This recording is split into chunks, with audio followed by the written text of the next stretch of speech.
Assalamualaikum warahmatullahi wabarakatuh.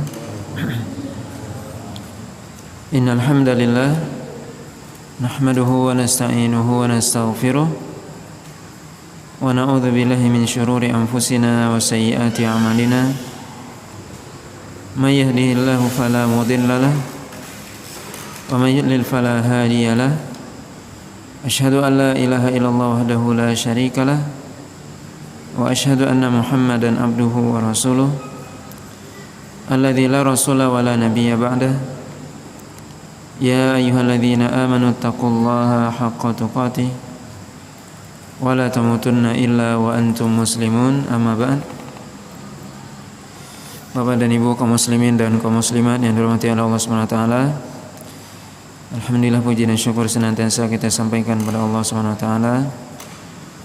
Salawat dan salam kita sampaikan kepada Rasulullah sallallahu alaihi wasallam dan juga kepada keluarga beliau, para sahabat, para tabi'in serta orang-orang mukmin yang senantiasa mengikuti beliau sampai hari kiamat nantinya.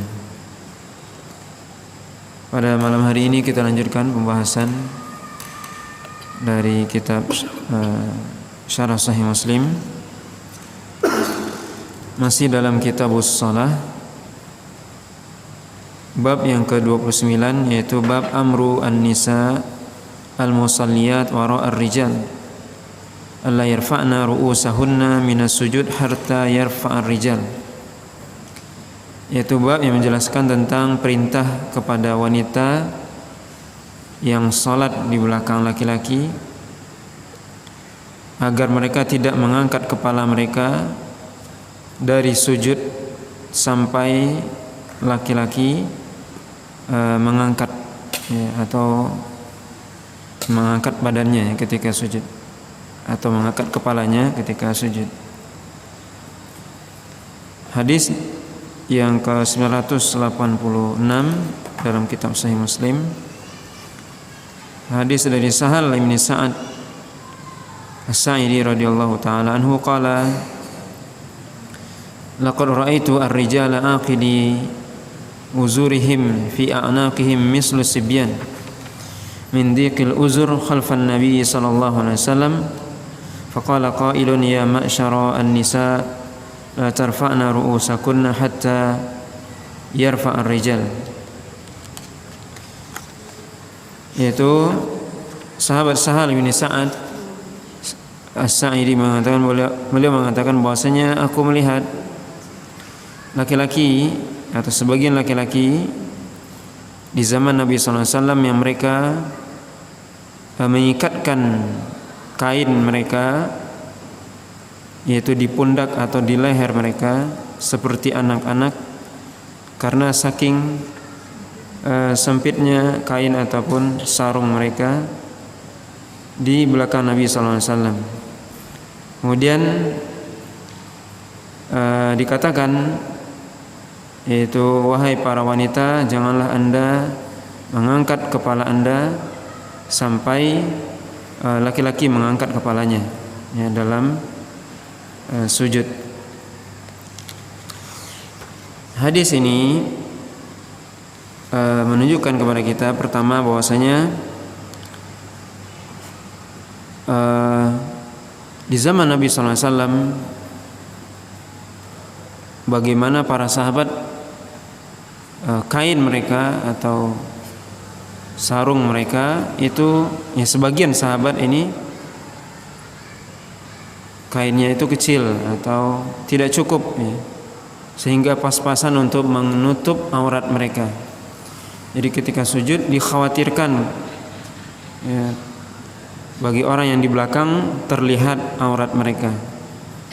Ini menunjukkan betapa ya, para sahabat di zaman Nabi sallallahu alaihi wasallam ya, kehidupannya sangat sederhana. Ya, di mana kain menutup tubuh mereka pun sangat pas-pasan ya, secukupnya untuk menutup aurat. Yang kedua, hadis ini menunjukkan bahwasanya ya, para sahabat sangat memperhatikan masalah aurat. Ya, benar-benar diperhatikan, terutama tentunya ya termasuk itu dalam salat, karena tentunya ketika tersingkap aurat maka bisa batal salatnya. Kemudian juga termasuk dalam hal ini hadis ini menunjukkan bahwasanya dulu di zaman Nabi SAW itu mungkin tidak ada seperti kita ya, ada sitar atau tabir yang ada seperti ini, sehingga perempuan langsung bisa melihat laki-laki di depannya. Oleh karena itu Nabi mengatakan untuk tidak mengangkat kepala mereka, para wanita, sebelum ya, diangkat kepala laki-laki ya, ketika dia sujud ya. Ini menunjukkan ya agar para wanita tidak ya, terlihat atau melihat aurat laki-laki kalau itu kelihatan atau tersingkap ya. Ini menunjukkan ya kenapa tidak ada sitar di zaman Nabi ya, karena memang sangat sedikit para sahabiat yang salat di masjid ya. Karena kebanyakan mereka itu mayoritas para sahabiat itu salatnya di rumah, dan itulah yang paling utama bagi wanita adalah salat di rumah mereka. Nabi SAW mengatakan wa buyutuhunna khairul lahunna, bahwasanya rumah mereka lebih baik bagi mereka untuk salat ya. Walaupun tentunya tidak dilarang wanita salat di masjid ya, sebagaimana nanti akan disebutkan dalam hadis setelah ini, bahwasanya boleh wanita salat di masjid ya, dengan syarat-syarat yang nanti akan disebutkan. Adapun sekarang kita memakai sitar dan sebagainya, ini adalah untuk tentunya menjaga agar tidak ya, bercampur baur laki-laki dengan perempuan ya, tentunya untuk menjaga hal tersebut. Dan memang Allah SWT telah meluangkan rezeki ya. Di zaman Nabi mungkin tidak ada hal yang seperti ini ya. Kemudian juga sahabiat di zaman dahulu hadir sholat itu tertentu, biasanya mereka disebutkan hadir sholat subuh dan sholat isya ke masjid. Mereka datangnya paling lambat, pulangnya paling cepat. Begitulah para wanita di zaman Nabi ya. Untuk menjaga diri mereka sendiri ya, agar tidak terlihat oleh laki-laki. Bab selanjutnya yaitu bab yang ke-30, khurujun nisa ilal masajid idza lam yatarattab alaihi fitnah wa annaha la takhruj mutayyibah. Yaitu bab yang menjelaskan tentang keluarnya wanita ke masjid kalau seandainya tidak terjadi fitnah, dan bahwasanya wanita tersebut keluar tanpa memakai parfum atau wangi-wangian. Hadis ini dari Abdullah bin Umar bahwasanya Rasulullah SAW bersabda, idza sta'zanat ahadukum imra'atuhu ilal masjid fala yamna'ha. Kata Nabi SAW, kalau salah seorang atau kalau wanita kalian atau istri kalian minta izin untuk datang ke masjid, maka janganlah melarangnya. Dalam riwayat yang lain juga dari Abdullah bin Umar, Nabi mengatakan la tamna'u nisa'akum al-masajid idza sta'dzankum ilaiha. Nabi mengatakan janganlah kalian melarang wanita-wanita kalian yaitu untuk datang ke masjid kalau mereka meminta izin kepada kalian untuk hal tersebut ya. Kemudian dikatakan qala Bilalun ibni Abdillah wallahi la namna'uhunna qala fa aqbala alaihi Abdullah fasabbahu sabban sayyi'an ma sami'tuhu sabbahu mithlahu qattu wa qala ukhbiruka an Rasulillah sallallahu alaihi wasallam wa taqulu wallahi la namna'uhunna. Kemudian perawi ini mengatakan, perawi hadis mengatakan, perawi hadis ini adalah Salim sendiri, Salim putra Abdullah bin Umar. Beliau mengatakan qala Bilal bin Abdullah bin Umar, ada anak Abdullah bin Umar yang lain yang bernama Bilal mengatakan ketika Abdullah bin Umar mengatakan hadis tersebut, yaitu jangan melarang wanita ke masjid kalau mereka minta izin, maka Bilal bin Abdullah mengatakan, wallahi, demi Allah kami akan melarang mereka, ya sungguh kami akan melarang mereka. Maka kemudian Abdullah bin Umar mendatanginya, kemudian mencelanya dengan celaan yang belum pernah aku dengar sebelumnya, kata Salim. Yaitu Abdullah bin Umar mencela anaknya sendiri Bilal dengan celaan yang belum pernah aku dengar sebelumnya, yaitu dengan celaan yang buruk. Maka beliau mengatakan, Abdullah bin Umar mengatakan, aku beritakan kepadamu tentang Rasulullah atau hadis dari Rasul, kemudian kamu mengatakan demi Allah kami akan melarang mereka, kata Abdullah bin Umar. Dalam riwayat yang lain juga dari Abdullah bin Umar, la tamna'u ima Allah masajid Allah. Ini lafaz yang lain, yaitu la tamna'u ima Allah masajid Allah. Jangan melarang ima Allah, yaitu hamba Allah yang perempuan, masajid Allah, dari masjid-masjid Allah. Riwayat yang lain, la tamna'un nisa minal khuruj ilal masajid bil lail, faqala ibnun li Abdullah bin Umar, la nada'uhunna yakhrujna fayattakhidnahu dakhalan. Qala fazabarahu Ibnu Umar wa qala aqulu qala Rasulullah wa taqulu la nada'uhunna. Dalam riwayat lain juga dari Abdullah bin Umar, beliau mengatakan bahwasanya Rasulullah SAW bersabda, janganlah kalian melarang wanita dari keluar untuk menuju masjid pada malam hari. Kemudian salah seorang anak dari Abdullah bin Umar, di sini tidak disebutkan siapa, dalam riwayat sebelumnya tadi disebutkan, yaitu Bilal, mengatakan kami sungguh akan melarang mereka, sebab itu bisa menimbulkan fitnah. Maka Abdullah bin Umar langsung menghardik anaknya dan mengatakan, aku mengatakan kepadamu perkataan Rasulullah, terus kamu mengatakan aku tidak akan membiarkannya atau tidak membiarkan mereka keluar. Kemudian juga dalam riwayat lain disebutkan, ya Abdullah bin Umar ketika itu sampai memukul dada anaknya sendiri ketika itu. Dalam riwayat lain, ya semuanya hadis ini juga dari Abdullah bin Umar. La tamna'u an-nisa hududahunna minal masjid. Jangan melarang wanita dari hak mereka atau bagian mereka dari masjid. Artinya diberikan hak mereka untuk datang ke masjid. Hadis selanjutnya dari Zainab Ats-Tsaqafiyah, kanat tuhaddisu an Rasulillah sallallahu alaihi wasallam annahu qala idza syahidat ihdakunna al-isya fala tatayyab tilkal lailah. Dari Zainab Ats-Tsaqafiyah, beliau menceritakan dari Rasulullah sallallahu alaihi wasallam bahwasanya Rasul sallallahu alaihi wasallam bersabda, jika salah seorang di antara kalian, yaitu para wanita, hadir untuk salat Isya ke masjid, maka janganlah dia memakai parfum atau wangi-wangian.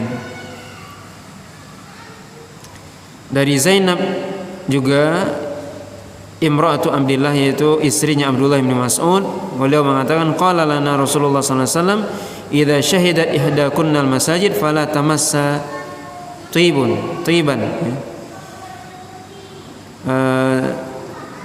Zainab istri Abdullah bin Mas'ud mengatakan bahwasanya Rasulullah sallallahu alaihi wasallam mengatakan kepada kami, kalau seandainya salah seorang di antara kalian datang ke masjid, maka jangan menyentuh parfum. Ya, kata Nabi sallallahu alaihi wasallam, jangan menyentuh parfum.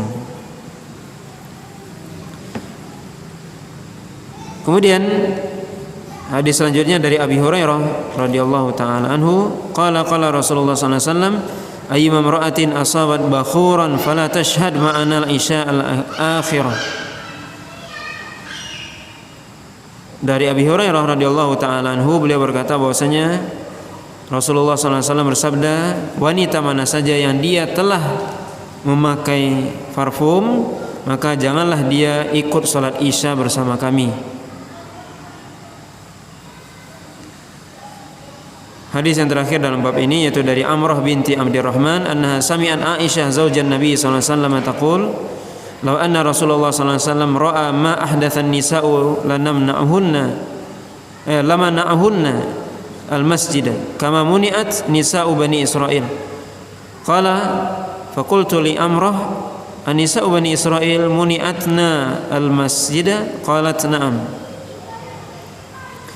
Dari Amrah binti Abdurrahman, beliau mendengar Aisyah istri Nabi SAW berkata, kalau seandainya Rasulullah SAW melihat apa yang dilakukan oleh para wanita saat sekarang ini, sungguh beliau akan melarang mereka untuk datang ke masjid sebagaimana wanita Bani Israel dilarang. Kemudian aku, yaitu perawi hadis ini, berkata kepada Amrah, apakah wanita Bani Israel dilarang untuk datang ke masjid? Maka Amrah mengatakan ya. Nah, Bapak dan Ibu yang dirahmati Allah SWT, ini beberapa hadis yang disebutkan oleh Imam Muslim dalam bab yang ke-30 ini, di mana mayoritas hadis itu dari Abdullah bin Umar, kemudian dari Zainab Ats-Tsaqafiyah, kemudian Zainab istri Abdullah bin Mas'ud, Abu Hurairah, dan hadis dari Aisyah radhiyallahu taala anhum ajmain. Beberapa hadis ini memberikan pelajaran kepada kita. Pertama, bahwasanya bolehnya wanita datang ke masjid, dan seorang suami ataupun seorang bapak tidak boleh melarang istrinya atau anak perempuannya untuk datang ke masjid, karena mereka mempunyai hak untuk datang ke masjid. Kemudian yang kedua, syarat wanita untuk datang ke masjid, ini yang perlu dipahami oleh para wanita, yaitu mereka boleh datang ke masjid, ya, boleh. Di sini perlu kita ketahui bahwasanya mereka boleh datang ke masjid. Kalau laki-laki wajib ke masjid. Nah, ini perlu kita jelaskan ini. Ini beda hukumnya. Wanita hukumnya boleh ke masjid, tidak wajib. Tapi kalau laki-laki wajib sholat 5 waktu ke masjid. Nah, ini perlu dibedakan. Di sebagian tempat malah ibu-ibu yang rajin ke masjid, bapaknya tidak datang ke masjid. Nah, ini kebalikan, saudara.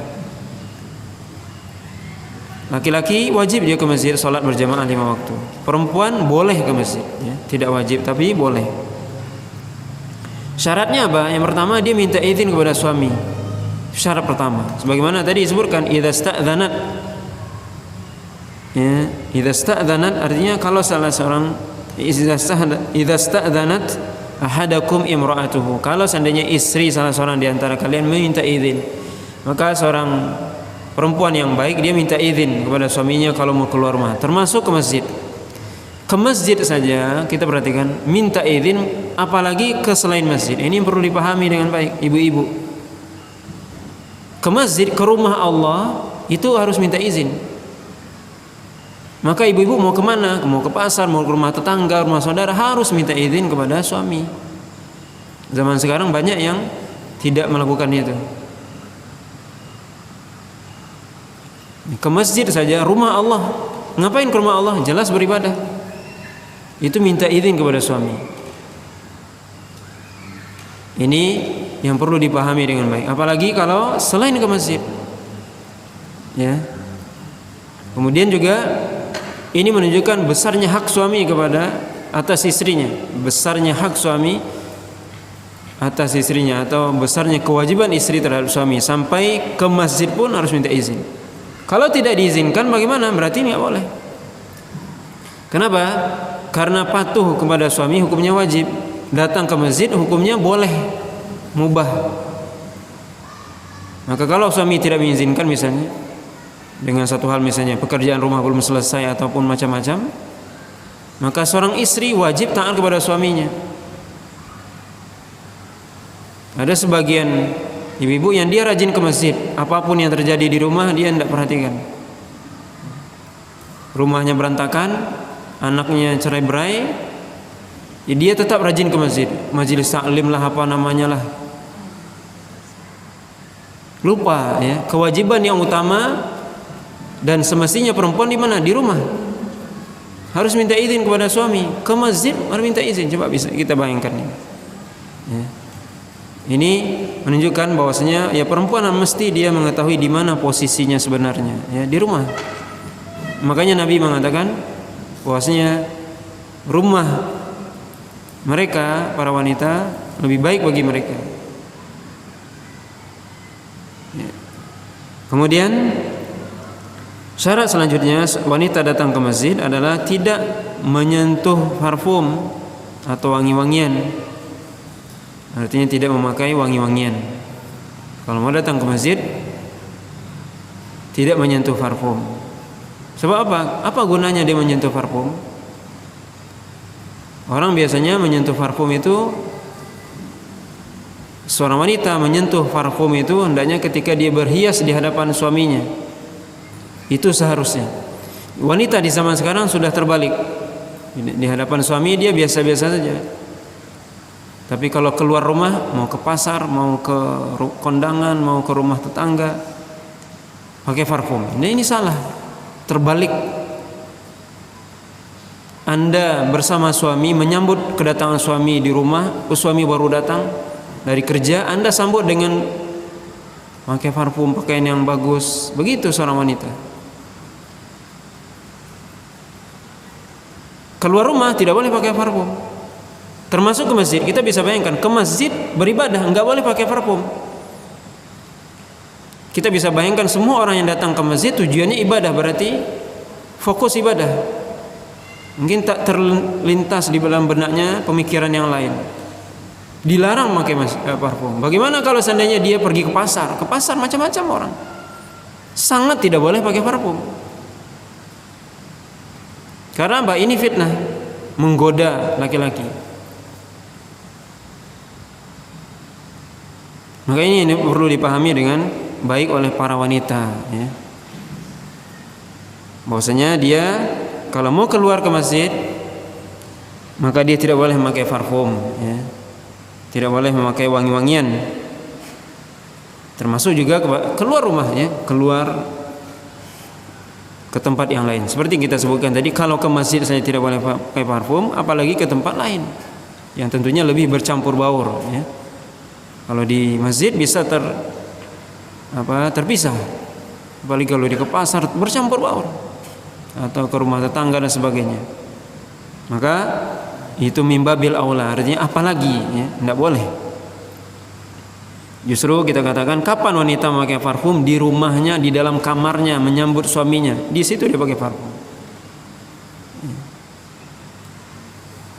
Yang ketiga, tidak boleh seorang wanita boleh seorang wanita keluar untuk ke masjid dengan syarat yang ketiga itu tidak memakai perhiasan. Parfum kemudian perhiasan. Perhiasan ini tentunya lebih umum. Baik itu perhiasan yang sifatnya yang tidak tampak. Yang tidak tampak maksudnya tidak tampak secara langsung. Kalau yang langsung apa? Pakaian. Itu perhiasan. Karena pakaian itu termasuk perhiasan yang boleh nampak. Ada perhiasan yang boleh nampak, yaitu pakaian. Tapi tentunya seorang wanita tidak memakai pakaian yang jelas-jelas tentunya sudah disebutkan. Bagaimana seorang wanita keluar rumah tidak memakai pakaian yang tipis, transparan, ketat. Tidak memakai pakaian yang mungkin mencolok warnanya, ya, bagi wanita, atau bajunya banyak perhiasannya atau macam-macam, ya. Ini jangan sampai seperti itu. Ya, karena tujuan wanita keluar ya dia beribadah, ya tutup. Ya, jangan terlalu banyak perhiasan di bajunya atau apalah namanya ya, yang menarik perhatian. Atau dia memakai perhiasan yang tidak nampak secara langsung, misalnya dia menampakkan perhiasan apakah gelangnya, cincinnya dan sebagainya. Itu tidak perlu diperlihatkan. Kalau maka suatu hal yang perlu dipahami dengan baik, seorang wanita itu berhias di hadapan suaminya. Dia mau memakai seluruh gelangnya, cincinnya itu di hadapan suami. Kalau mau main ke rumah tetangga, ngapain mau dibawa gelang dan sebagainya? Buat apa? Mau pamer namanya itu. Ya. Ini ada sebagian ibu-ibu yang seperti itu. Itu pamer namanya. Pamer kekayaan. Salah ya. Tujuannya apa? Memakai perhiasan itu berhias di hadapan suami. Nah, ini yang perlu dipahami dengan sebaik-baiknya. Kemudian juga ke masjid tidak memakai pakaian yang fakhirah, kata Imam Nawawi di sini, yang mahal, yang sangat bagus ya. Pakai biasa saja. Sekali lagi, kapan wanita itu memakai pakaian terbaiknya? Di hadapan suaminya. Dia harus memakai pakaian ini, pakaian untuk suamiku yang paling bagus, yang paling rapi. Kalau ke masjid atau keluar biasa saja. Sudah tertutup, sudah.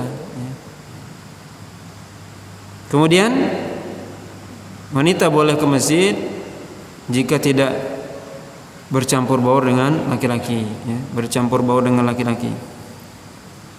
Maka ini disebutkan oleh Imam Nawawi bahwasanya ya, kalau sampai bercampur baur ya tidak usah ke masjid. Ya, maka kenapa? Karena ini semua bisa mendatangkan fitnah. Secara umum intinya adalah seorang wanita boleh datang ke masjid kalau seandainya aman dari fitnah. Itu fitnah yang dia aman di jalan, itu satu. Yang kedua, dia tidak memfitnah orang. Artinya dia tidak, dengan datangnya dia ke masjid, tidak menggoda laki-laki secara langsung atau tidak langsung. Itu disebut fitnah. Karena tentunya wanita itu adalah fitnah bagi laki-laki. Dan fitnah yang paling berat bagi laki-laki adalah wanita. Oleh karena itu, ya, perempuan ketika dia datang ke masjid benar-benar dia menjaga dirinya, menjaga pakaiannya, adabnya. Ya, semata-mata datang ke masjid misalnya ikut salat berjamaah atau ikut pengajian dan sebagainya, ya, untuk menuntut ilmu dan sebagainya. Ya, bukan untuk memperlihatkan perhiasannya ataupun yang lainnya. Kemudian faedah dari hadis-hadis ini juga tadi disebutkan ketika Abdullah bin Umar mengatakan Rasulullah boleh memperbolehkan wanita ke masjid, kemudian anaknya Bilal tadi disebutkan dalam hadis itu mengatakan saya akan melarang. Maka di sini Abdullah bin Umar dalam satu riwayat mencela dia, dalam satu riwayat lain disebutkan memukul dadanya. Ini menunjukkan bahwasanya sahabat ya, sangat menghormati sunnah Nabi SAW atau menghormati hadis Nabi SAW. Ketika ada orang yang menolak sunnah, menolak hadis, maka ya para sahabat sangat marah, dan ini sikap yang benar. Bilal ketika itu langsung dimarahi oleh Abdullah bin Umar, bahkan di riwayat lain disebutkan dipukul oleh Abdullah bin Umar, anaknya sendiri, dan sudah besar tentunya. Karena apa? Karena aku mengatakan kepadamu perkataan Rasul, kamu menolak. Maka tidak boleh seorang muslim menolak perkataan Rasul. Sampai dicela oleh Abdullah bin Umar tadi dengan celaan yang buruk, yang menunjukkan bahwasanya ya, seorang tidak boleh menolak hadis Rasul SAW. Ya, karena seorang muslim mestinya dia menerima apa yang disampaikan oleh Rasul, itu dia terima, dia kerjakan. Ya.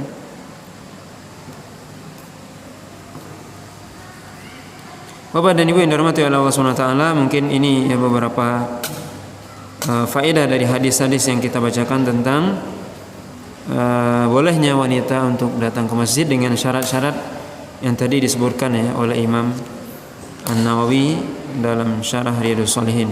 Wallahu ta'ala alam. Subhanakallah wa bihamdika asyhadu an la ilaha illa anta astaghfiruka wa atubu ilaik. Wa sallallahu ala nabiyyina Muhammadin wa ala alihi washabihi wasallam. Wassalamualaikum warahmatullahi wabarakatuh.